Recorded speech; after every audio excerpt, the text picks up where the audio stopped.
অবশেষে ভাঙল নীরবতা। পুলিশের সাবেক আইজিপি চৌধুরী আবদুল্লাহ আল মামুন ট্রাইব্যুনালের কাঠগড়ায় দাঁড়িয়ে তিনি স্বীকার করলেন হত্যাযজ্ঞের সত্য, আর অশ্রুসিক্ত চোখে ক্ষমা চাইলেন পুরো জাতির কাছে।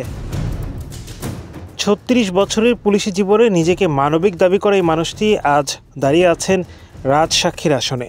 তিনি বললেন, আমার দায়িত্বকালেই সংঘটিত হয়েছে ভয়াবহ গণহত্যা। এর দায় আমি স্বীকার করছি। দেশবাসী, আহত ও নিহত পরিবারের কাছে আমি ক্ষমা প্রার্থী।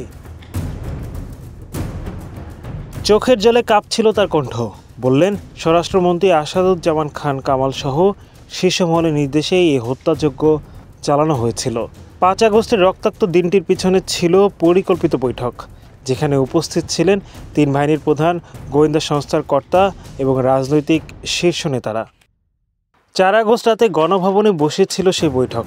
শেখ হাসিনা, শেখ রেহানা এবং সরকারের ক্ষমতাধর মন্ত্রী প্রতিমন্ত্রীরা ঠিক করেছিলেন মার্চ টু ঢাকা ঠেকাতে যে কোনো মূল্যে আন্দোলন দমন করতে হবে। আর সেখান থেকেই শুরু হয়েছিল হত্যাযজ্ঞের রূপরেখা। অবশেষে সাবেক আইজিপি স্বীকার করলেন, আমি লজ্জিত, অনুতপ্ত ও ক্ষমাপ্রার্থী।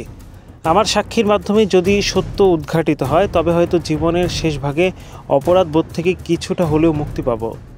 আজ দেশের ইতিহাসের আরেকটি গোপন অধ্যায় উন্মোচিত হলো ট্রাইব্যুনালে। প্রশ্ন একটাই, এত রক্তের দায় কার কাঁধে? ইতিহাস কি তাদের ক্ষমা করবে? প্রশ্ন আরও বেশ কয়েকটা আছে, তবে এর মধ্যে গুরুত্বপূর্ণ প্রশ্ন হলো, ইতিহাসের কাছে ক্ষমা চাইলেন সাবেক আইজিপি, কিন্তু শহীদের পরিবার কি কখনো তাদের ক্ষমা করে? Hello Bangla news desk.